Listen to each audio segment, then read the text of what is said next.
Hello, YouTube, and good evening.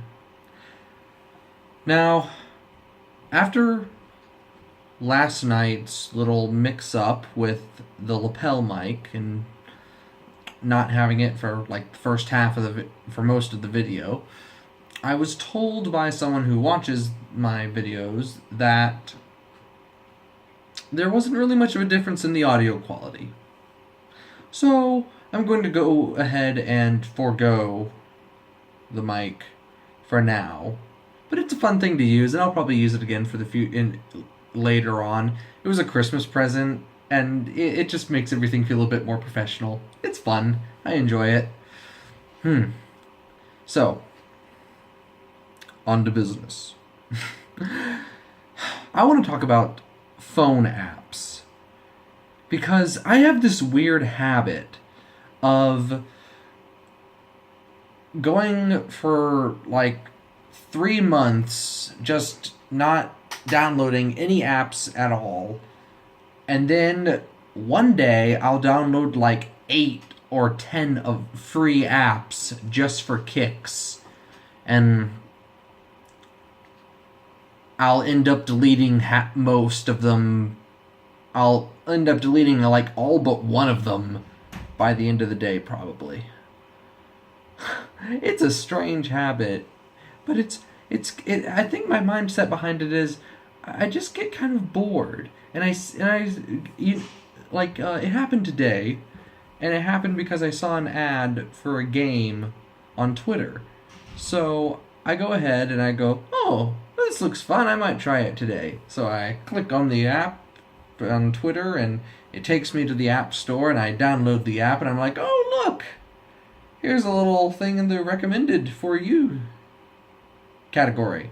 So I download that, and then I go, hey, you know what, I want to try playing this kind of game. So I download that, and I'm like, oh, that looks fun too, and I download that, and eventually I've just loaded my phone with games, and I will delete them all tomorrow, probably.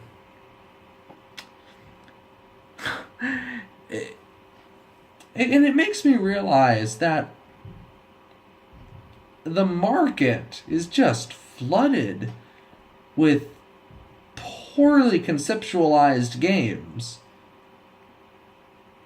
Like, there's this one game I got. Now, I don't want to... excuse me. I don't want to bash on anyone, so I'm just trying to be objective here. There's one game I got. Well, okay, here, I'll be anonymous with it. We'll do that. I got a game. I'm not going to say what it was, but there wasn't really much gameplay to it. There wasn't graphics that you could really be impressed by. There wasn't any audio that you could really enjoy. I mean, there was audio, and it was nice, but it wasn't anything to shake the metaphorical stick at. And somehow this was a 3.8 or a 4-star rated game on the App Store on my phone, and I gave it 2 stars because, yeah, I played it, but I didn't like it, and it was kind of dumb. I didn't see the point of it, really. But there was a market for it, apparently, because enough people liked it to give it an average of 4 stars amongst however many people downloaded it and rated it. Which is very surprising to me.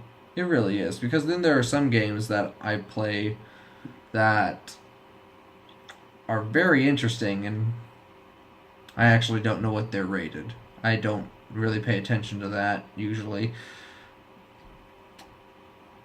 But another fun thought is the fact that there are so many apps that are like the carbon copies of another app, except for like one little tweak. Just one little tweak. Little tiny differences, like layout, for example. There's a couple of these apps that are like organizational lists, except they are like turn your life into an RPG, and that like you mark something off your to-do list and it gives you XP and levels up and all that good stuff. That's kind of fun. I have one of those. It's kind of fun. I don't really use it all that much because I write down things on paper on a to-do list like a grown-ass adult. But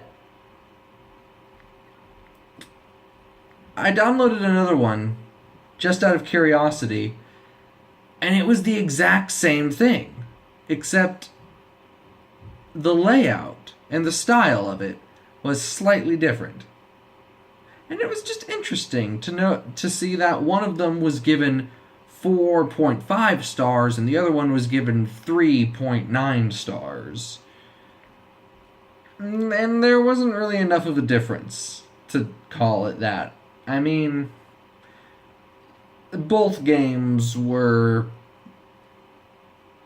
3-star, I suppose, out of 5.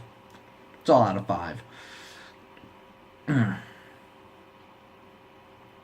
Well, next time I might talk about the star system, because I think it's interesting how people rate, like, out of 5 stars or out of 10 stars. Well, good night, YouTube.